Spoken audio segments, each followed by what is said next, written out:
Mga kabakal, mag-unbox tayo ng ating blower. Ito yung magandang klase na na-order ko, yung 2.94 amperes na blower. Ito naka-cover yung mga wire nya, yung papunta sa pinaka-motor nya. Ito, unbox natin. Tapos iti-testing natin ito gamit ang cellphone, power bank, at itong Bluetooth speaker. Kasi yung design ng ano na ito, ng blower na ito, kayang i-drive from 5 volts to 12 volts.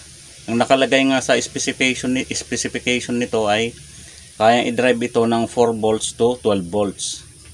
Kaya kaya itong i-drive ng cellphone, ng power bank, tsaka nitong Bluetooth speaker. So, try natin kung totoo yung sinasabi ko o prank.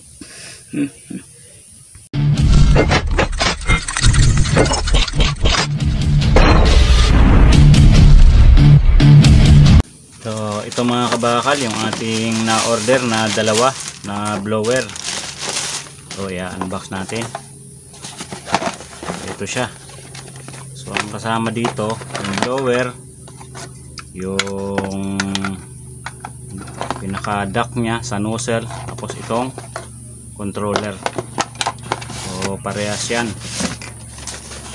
Order ko dalawa. So ito, blower, controller, tapos yung duct nya dito. So i-testing muna natin ito gamit sa kuryente. Testing natin kung gumagana.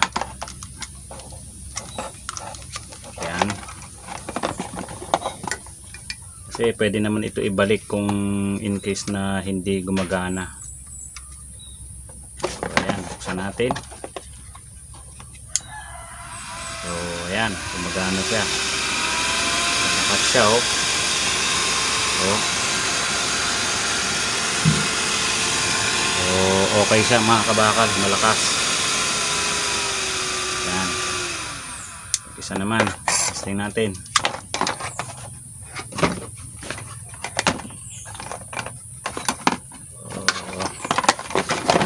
Natin dito.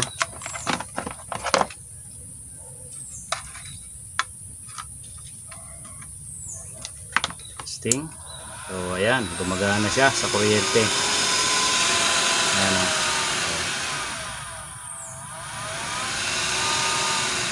So okay siya sa kuryente. So ang susunod natin ay titesting natin gamit ang power bank muna. So ito, gagamit tayo ng booster controller. Ito yung booster controller na ginagamit ko. So ito, direkta nyo lang na isasalpak dito sa power bank. At ito, hindi nyo na kailangan yung controller para sa kuryente. Ito na isasalpak nyo mismo, blower. Ayan, gumana na siya, oh. Kabukas siya eh. May switch ito eh. Pagka hinila nyo, kailangan ito kasi nasa R, nasa dulo para gumana. Ayan, may controller din ito.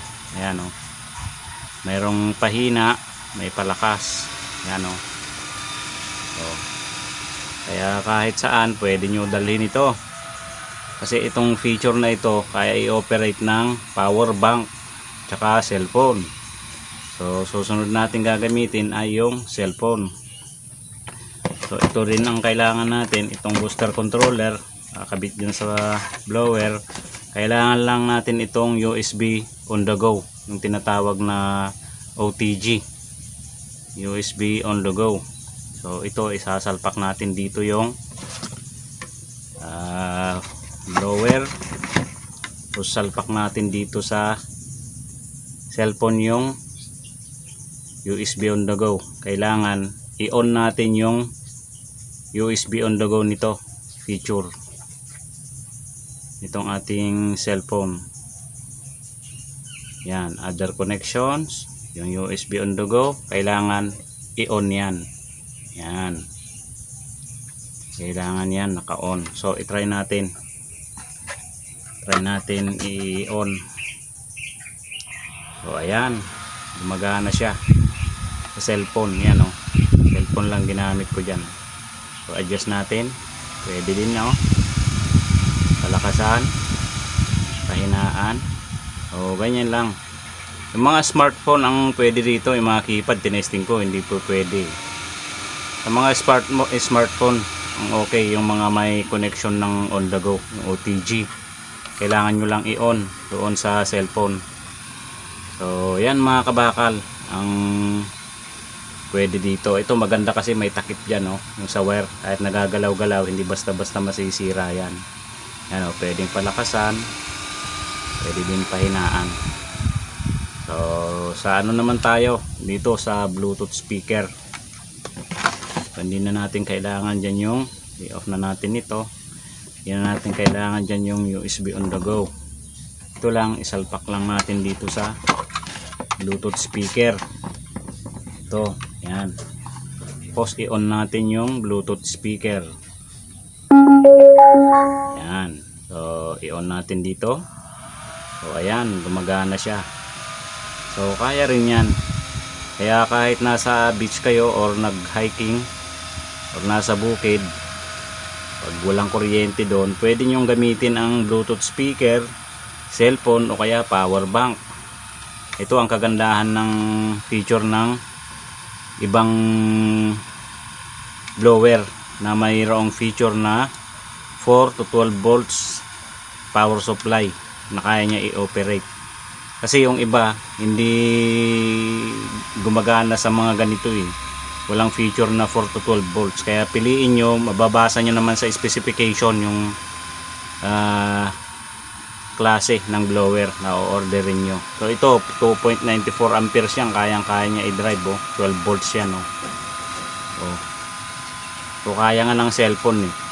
Kaya rin itong Bluetooth speaker natin. So kung yung oras naman ng itatagal, yung sa akin kasi, yung aking kalan, kahit nakapahina na ganito, okay siya, malakas pa rin. Tsaka mas matagal kasi ang duration ng power niya kapag ka nakapahina ng todo. Kasi kung nakapalakas, mabilis niyang consume yung power ng mga power supply niyan.